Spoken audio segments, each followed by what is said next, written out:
New at 6, our State Capitol Bureau Chief Vanessa Kelson is closing out 2024 by sitting down with a range of leaders in the state. Well, tonight, what Wisconsin Attorney General Josh Kaul has to say about his reflections on 2024 and plans for 2025. Well, looking back on 2024, what are some of the key moments that stick out in your mind for this year?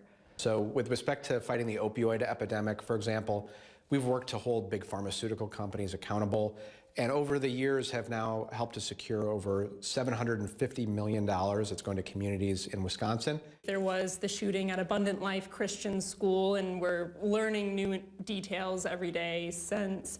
Most recently, we learned that the gun used in the shooting was obtained legally originally. What does that mean for this case? Well, first, this incident is absolutely heartbreaking, and my heart goes out to the families and the victims and everybody who was impacted by this incident. But we've got to work to prevent incidents like this from happening, and there's a lot that we can do. Now, in terms of the investigation, that's being led by the Madison Police Department. Our Division of Criminal Investigation is available to assist if there's a need for assistance from the Madison Police Department. We know that Abundant Life Christian School used funding from the Office of School Safety and support from the office. Moving forward, what does the Office of School Safety need to be able to continue to support schools? Well, it's important to note our Office of School Safety has done a number of things that help make schools in Wisconsin safer. They have a 24/7 tip line that anybody can contact with concerns about a threat to safety at a school. And they provide training to teachers on things like behavioral threat assessment that can help if there are issues that arise. That office has been funded in a variety of ways over the years. There recently was legislation passed that continues funding through the end of September next year. But at that point, the funding will run out for that office. And so including in the budget full funding for that office so that it can remain in place for the long term and continue helping to make our schools safer is critical. What are your priorities for 2025?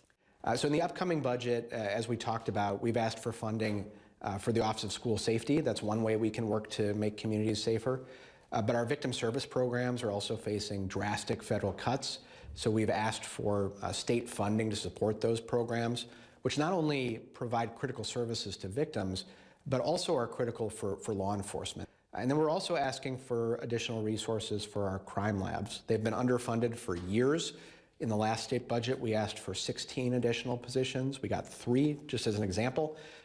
So we are again asking for resources. Why does there continually seem to be a resource gap in what you need and then what's given? Look, I think that when you're talking about developing new and innovative programs or programs in areas where there hasn't historically been a need, working to get support for that takes some time. And so sadly, when it comes to school safety, kids who go to school right now are facing an issue that is fundamentally different than the one I faced as a student going to public schools in Wisconsin. Is your office currently in talks with the legislature to secure funding in the budget for the Office of School Safety?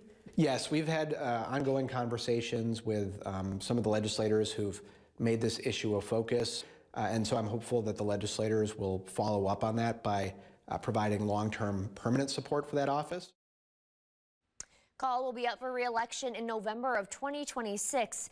Coming up next week, we'll hear from State Superintendent Dr. Jill Underly on her takeaways from 2024.